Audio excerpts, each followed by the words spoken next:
Alright, so in this particular video, I'm going to talk about voiceovers. If you don't know already, voiceovers are basically the audio of the person talking. So in the previous video, we talked about writing a video script. And voiceovers are basically people that sound like, radio DJs and things like that, or those people that you hear on commercials, and these types of people will read a script. Now, there are two choices here. You can either create your own voiceover, or you can hire a voiceover talent. One thing I want to mention, I'm going to put a list here so that you can see. One thing that is very, very important is that the quality of your voiceover needs to be very good. There can't be any white noise. There can't be any amateur quality because your promotional video is pretty much relying on your voiceover. If your voiceover is not good, then you're going to make your product look amateur. And here's why. The voice is everything. You can remove, if you remove the soundtrack and the visual aspect of it, then yes, the conversions might drop. But if you add a bad voiceover, then your whole promotional video is just going to drop in conversions. So that's why I emphasize voiceovers, the quality must be good. So if you're going to create your own voiceovers, you need to speak very slowly and sound excited, but not too excited. But of course, it depends on what kind of promotional video that you're doing. If you realize this, if you've noticed this, if you go on radios, if you listen to the radio and you hear a commercial, generally those voiceovers are very hypey, very salesy, very excited.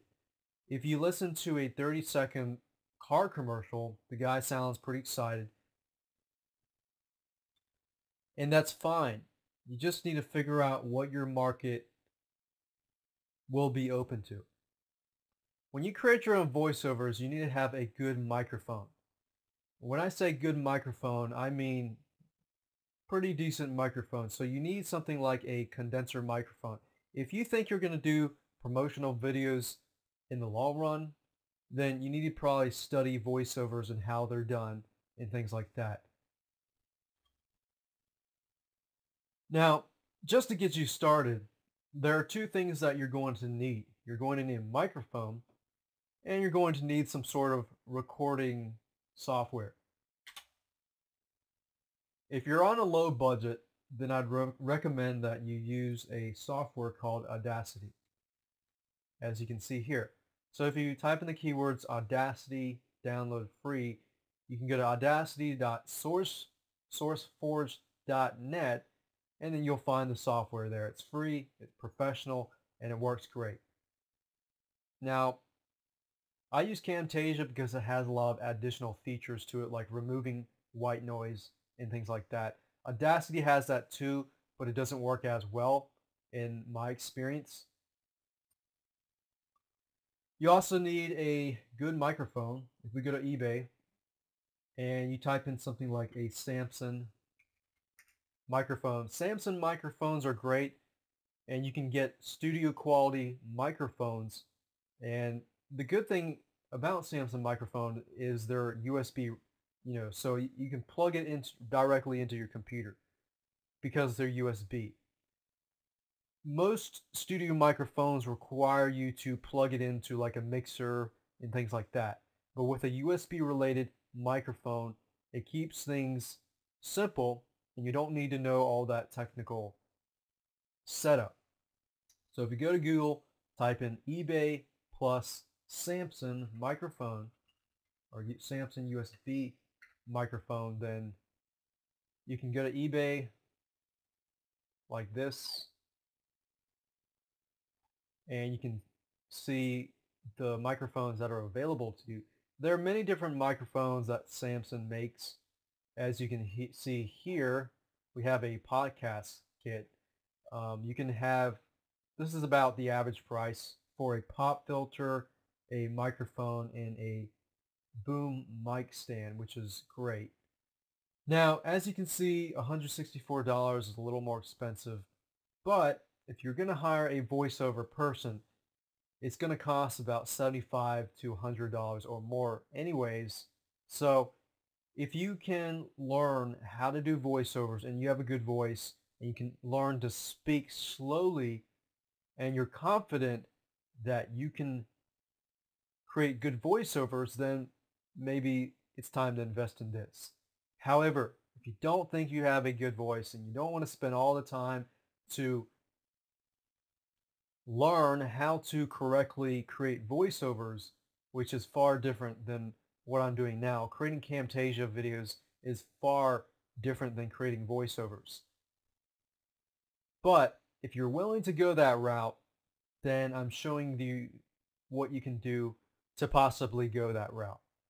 However, if you want to hire a voiceover talent, here's how to do it. If you go to Google, you can go to places like Guru.com. Guru.com is a great place to find voiceover talents. Actually, many years ago, I went to Guru.com and I was able to find a lot of good voiceover talents there. Another place would be Elance.com. I haven't personally used Elance, so I can't recommend that. But another good place is Voice123.com. Voice123.com is basically a marketplace filled with voiceover talents. So you can have access to people who do voiceovers for big companies. And what you can do is you can search for talents and voice producers through this by going here. And you can search for certain people that will do certain voices. Most likely with a promotional video, I generally tend to choose a senior or middle-aged male. Depending on the product, you should choose a female or a senior female. It really depends on the product, so you have to know your market. If you know your market, whether it's teenage people, it's children, things like that. Maybe you're trying to appeal to parents who have children. Maybe you can do that. But you need to find out who your target market is. Like I said, the majority of the time I use a male, senior male, or a middle-aged male. I don't really use a young adult male. And then you can pretty much choose through that and search for people. The good thing about Voice123 is that you can actually hear the demos of how people sound like beforehand, so you can pick and choose by doing that. You can also go back to Google and just type in voiceover talents, and you can search for places that'll do that kind of thing. Voices.com is another great place. I have not personally used that, so I can't recommend that, but I do recommend Voice123 and I do recommend Guru.com. Now, another website that I could recommend is if you go to voiceoverwebsites.com, and if you go here, you'll find Todd Gross's voiceovers. He was a previous weatherman and a professional broadcaster. And if you like, you can actually see Todd Gross's samples and the things that he has done for people in the past. Now, I will mention this. As I mentioned earlier about voiceovers, that the voiceover is pretty much the key element to making a professional video. If you don't have a good voiceover, then you might as well say goodbye to your professional video, because it doesn't matter if you have really good sound elements, really good soundtracks, and really good visual elements. If your voiceover is bad, then it's just going to make everything bad. So whether you want to use a video or whether you want to put audio on your site, that's up to you. The nice thing about Todd Gross's audio voiceovers is that you can actually take it and implement it into your video as well, because he does send you the MP3 file. Just whatever you do, make sure that If you do hire a voiceover talent, you do receive a professional quality without any white noise or anything like that. If you do create your own voiceovers, make sure that you speak slowly, excited, and make sure that your voice is clear. But if you don't feel confident enough and you don't want to waste all that time, then hire a voiceover talent who does it for a living.